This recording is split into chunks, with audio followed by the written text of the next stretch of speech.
Hello student, welcome to our YouTube channel. आज हम start करने वाले हैं पॉलिटी सभी एसएससी स्टूडेंट्स, सभी D triple S B students या कहीं पर भी पॉलिटी जो आती है सभी एग्ज़ाम में, जैसे कि यूपीएसआई या कोई भी एग्ज़ाम हो गया, अगर पॉलिटी आपके एग्ज़ाम में आती है तो वो यहीं से कवर हो जाएगी। तो स्टार्ट करते हैं। सबसे पहला जो वर्ड है वो है हमारे लिए इम्पोर्टेंट, कॉन्स्टिट्यूशन। तो सबसे पहले यही पूछा गया कि व्हाट इज कॉन्स्टिट्यूशन, क्योंकि सबसे पहले हमें जानना जरूरी है कि कॉन्स्टिट्यूशन क्या है पॉलिटी के अंदर। तो कॉन्स्टिट्यूशन क्या है? कॉन्स्टिट्यूशन की अगर डेफिनेशन की बात करें तो होता है कि ग्रुप ऑफ लॉज है, जिसमें क्या कह सकते हैं, जो अप्रत्यक्ष या प्रत्यक्ष रूप से सत्ता की शक्ति एवं उनके प्रयोग को सुनिश्चित करता है कि भाई व्यक्ति कैसे सत्ता में रहेगा, उसके क्या क्या राइट्स हैं, वो सभी की चीजों के बारे में जो बताया वो कॉन्स्टिट्यूशन है। अगर मैं मेन पॉइंट्स की बात करूं तो कॉन्स्टिट्यूशन क्या है? एक रिटन डॉक्यूमेंट है जिसके द्वारा ये पता किया जाता है कि हमारे देश के अंदर रूल कैसे करना है। ये हमारी फ्रीडम को शो करता है, साथ में ये बताता है कि बेसिक स्ट्रक्चर की गवर्नमेंट का जो स्ट्रक्चर है वो कैसा होना चाहिए, वो सब चीजें बताता है कॉन्स्टिट्यूशन। कॉन्स्टिट्यूशन पढ़ लिया। अब कॉन्स्टिट्यूशन के अंदर हमेशा 3 इंडिपेंडेंट बॉडीज होती हैं जिसके बारे में जानना जरूरी है, शुरुआत यहीं से करनी चाहिए। 3 बॉडीज कौन कौन सी हैं? लेजिस्लेचर, एग्जीक्यूटिव और जुडिशरी। अब क्या है, देखो काम कैसे करती हैं। सबसे पहले एक लॉ बनाएगी तो एक इम्प्लीमेंट करेगी, और इन दोनों में अगर कोई प्रॉब्लम आती है, कोई भी डिस्प्यूट्स होते हैं, तो उनको सॉल्व करने वाली तीसरी होती है। तो सबसे पहले लेजिस्लेचर जो बनाता है वो क्या बनाता है? लॉ बनाता है। तो इसका काम क्या है? टू मेक द लॉ, या कानून बनाने के लिए काम होता है। और दूसरी जो क्या कार्यपालिका है वो क्या करती है? कानून और नीतियों का मतलब कह सकते हैं इम्प्लीमेंट करती है। लॉज और पॉलिसी जो है उनको इम्प्लीमेंट करने का काम करती है। और जुडिशरी क्या करती है? अगर कोई भी डिस्प्यूट्स होते हैं या कोई भी इनजस्टिस कहीं पर मिलता है तो उसको सुधारने का काम या उसको पनिशमेंट देने का काम कौन करता है? जुडिशरी करता है। तो ये पढ़ लिया। अब इसके बाद कुछ बेसिक पॉइंट्स हमें पता होने चाहिए। तो सबसे पहली चीज बेसिक पॉइंट्स क्या है, ये भी पता होना चाहिए ना कि भाई कॉन्स्टिट्यूशन किस देश का सबसे बड़ा है। तो अगर बात करें biggest constitution of the world तो ब्रिटेन है, मगर वो अनरिटन है, लिखित तौर पर नहीं है। अगर लिखित तौर पे पूछे लॉन्गेस्ट रिटन तो वो इंडिया है। अब ये लिखित तौर पे क्या है? ब्रिटेन में के कॉन्स्टिट्यूशन में सिर्फ एक ही चीज लिखी गई जो होता है मैग्ना कार्टा। अब ये मैग्ना कार्टा क्या है? मैग्ना कार्टा जो हमारे लिए फंडामेंटल राइट्स हैं वो मैग्ना कार्टा है। तो वो चीज क्या है ब्रिटेन के कॉन्स्टिट्यूशन में लिखी है, बाकी सब चीज अनरिटन है। बाकी सब चीज अनरिटन। तो ये ध्यान रखना, अगर रिटर्न के बारे में पूछे तो इंडिया, अगर अनरिटन के बारे में पूछे तो ब्रिटेन। और सबसे पुराना किसका कॉन्स्टिट्यूशन है? वो है यूएसए का।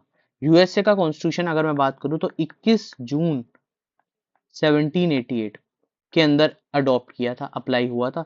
अगर उससे भी पहले अगर उन्होंने स्टार्ट किया हो तो 17 सितंबर 1787। इस तरीके से बना था कॉन्स्टिट्यूशन। अब कॉन्स्टिट्यूशन के बारे में हम कुछ हिस्ट्री के बारे में स्टार्ट करते हैं कि कॉन्स्टिट्यूशन क्यों बना था, कॉन्स्टिट्यूशन की क्या वजह थी, किस वजह पे हमें कॉन्स्टिट्यूशन बनाना पड़ा, वो सब चीज़ों के बारे में बात करते हैं। और फिर स्टार्ट करते हैं कि कहाँ से हमारी लड़ाई स्टार्ट हुई, किस तरीके से हम अंग्रेजों से, हमारे ऊपर अंग्रेजों ने राज किया, और क्या क्या अंग्रेजों ने भी सुधार किए या फिर कुछ भी लॉज उन्होंने बनाए वो किस तरीके से। तो शुरुआत करते हैं। सबसे पहले हमें जानना जरूरी है कि कॉन्स्टिट्यूशन अडॉप्ट कब हुआ। अगर अडॉप्ट की बात करें तो 26 नवंबर 1949 अडॉप्ट हो गया था। लागू भी कर सकते थे इस डेट को, मगर लागू नहीं किया। लागू करने के लिए 26 जनवरी डेट हमने ली 1950। अब 26 जनवरी क्यों ली? तो सभी को पता होगा कि 26 जनवरी 1930 के अंदर क्या हुआ था? पूर्ण स्वराज की मांग की गई थी कांग्रेस के द्वारा, और इसीलिए वो डेट याद रखते हुए उसी डेट को हमने क्या किया? कॉन्स्टिट्यूशन को इफेक्ट में लाया। ठीक है, कि लागू करने का जो डेट थी, लागू करने की जो डेट थी वो 26 जैन 1950 थी। अब ये हो गया, ये तो हमें पता चल गया।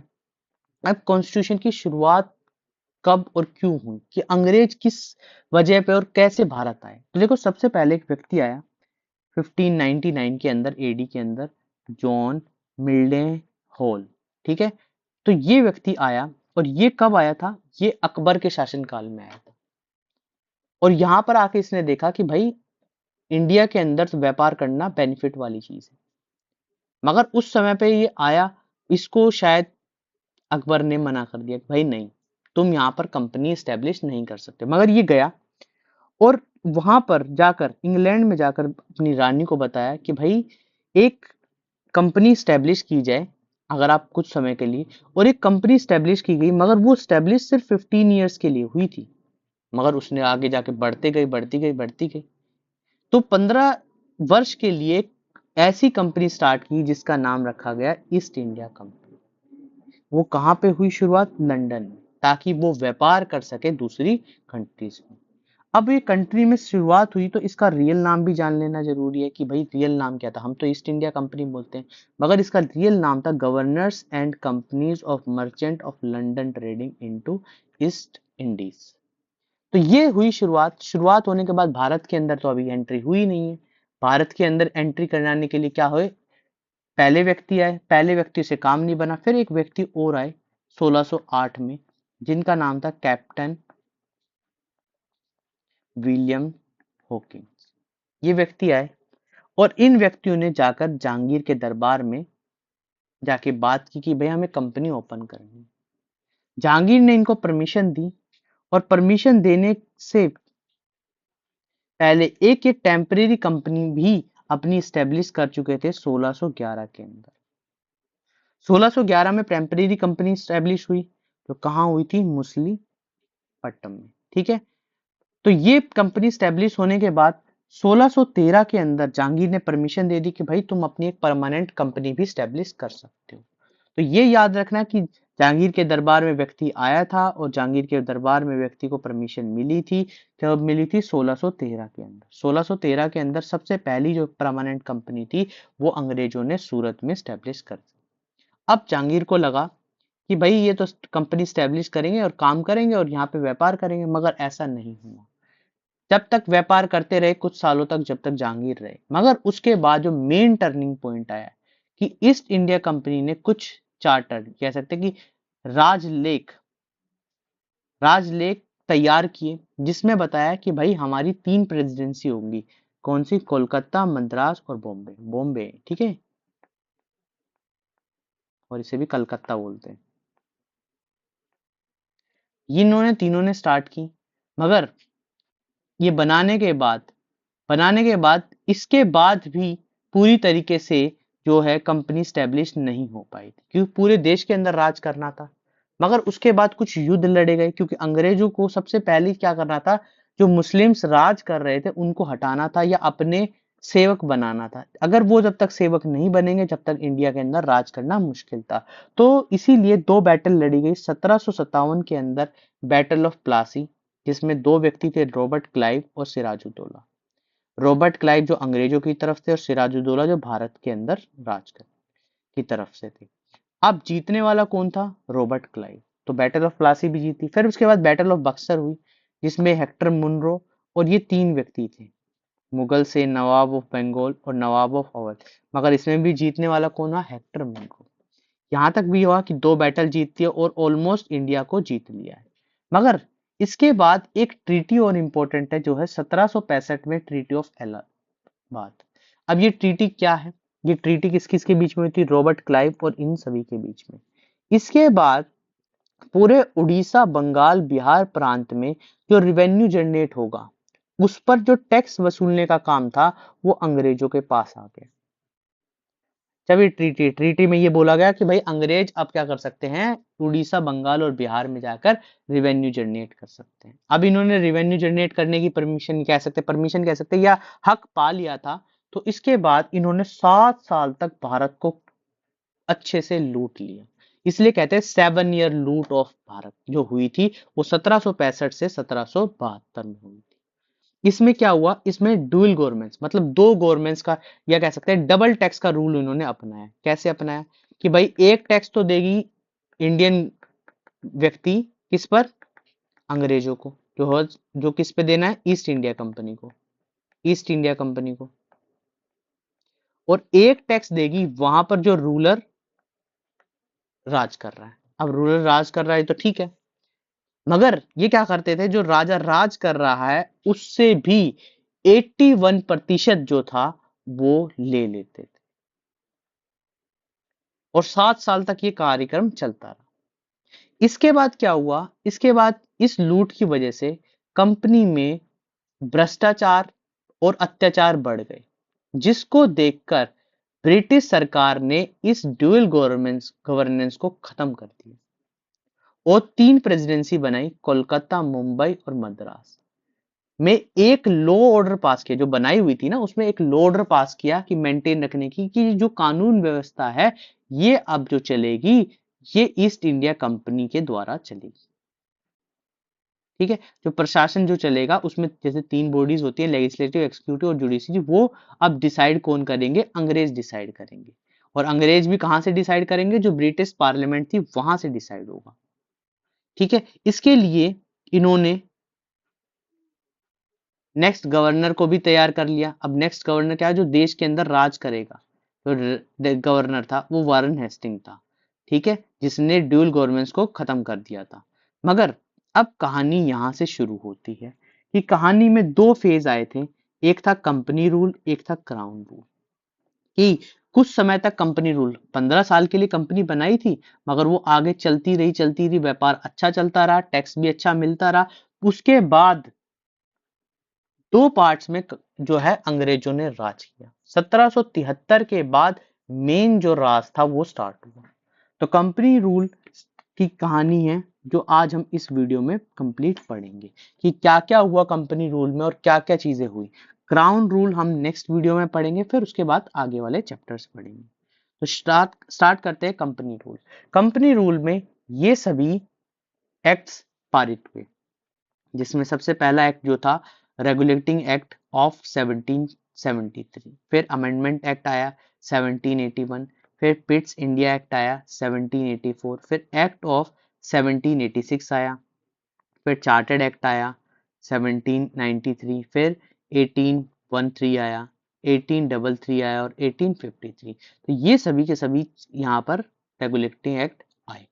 अब इनको एक एक करके हम एक्सप्लेन करते हैं और साथ में क्राउन रूल के भी पढ़ जान लेते हैं थोड़े बहुत। ठीक है, क्योंकि ये आगे जाके पढ़ेंगे। फिर इसके बाद गवर्नमेंट एक्ट, क्राउन रूल, इसमें डिफरेंस क्या था, कंपनी पहले रूल करेगी, फिर रानी या राजा जो भी थे अंग्रेजों के वो राज करेंगे। ठीक है, तो गवर्नमेंट एक्ट लेके आए ये, इंडियन काउंसिल एक्ट लेके आए, फिर काउंसिल एक्ट लेके आए, फिर काउंसिल एक्ट लेके आए 99, फिर गवर्नमेंट इंडिया एक्ट आया, साइमन कमीशन आया, फिर कम्युनल अवार्ड आया, फिर गवर्नमेंट ऑफ इंडिया एक्ट 1935 आया, फिर इंडियन इंडिपेंडेंस एक्ट आया और बाद में जाके हमें स्वतंत्रता मिली। तो सबसे पहले हम बात करते हैं कंपनी एक्ट में, कंपनी रूल में रेगुलेटिंग एक्ट 1773। इसमें क्या हुआ, इसमें जो हुआ वो सबसे पहला जो बदलाव हुआ, पहले गवर्नर ऑफ बंगाल से डिनोट किया जाता था, अब उसको बदल कर उस पोस्ट को गवर्नर जनरल ऑफ बंगाल बना दिया गया। और फर्स्ट गवर्नर जनरल जो बने वो वारेन हेस्टिंग बने, जिनके बेस पर क्या चला कि देश के अंदर जो कंट्रोल होंगी, जो 3 प्रेसिडेंसी, जो स्ट्रॉन्ग प्रेसिडेंसी जिस पर अंग्रेज राज कर रहे थे, जिनके हैं वो कौन कंट्रोल करेगा, अब कंट्रोल करने वाला आ गया गवर्नर जनरल ऑफ बैंक। ठीक है, इसने एक काम अच्छा किया कि इसने जो ड्यूअल गवर्नमेंट थी वो खत्म जरूर किया।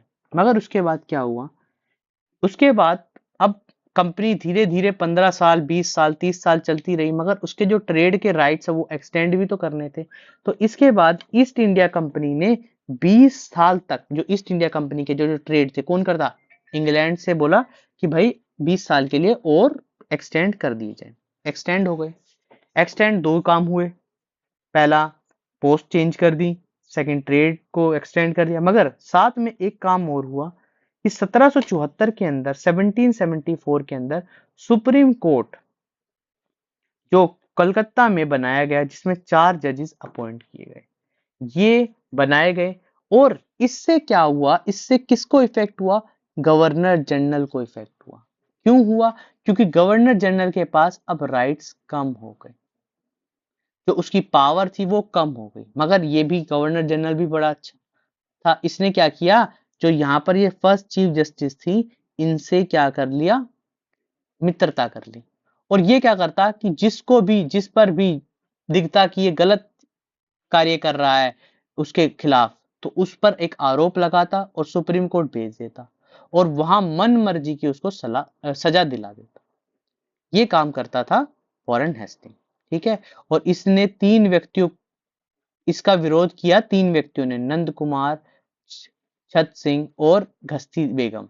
इन तीन व्यक्तियों ने क्या किया, इसका विरोध किया, और बाद में जाकर नंद कुमार को फांसी भी दी गई इस वजह पे। तो ये ध्यान रखना। अब बात करते हैं नेक्स्ट एक्ट की। ये तो एक्ट हो गया। इसके बाद एक्ट ऑफ सेटलमेंट आया। ये क्यों आया, इसके पीछे का रीजन था कि जो कमियां थी 1773 के एक्ट में, उसको सुधारा जाए।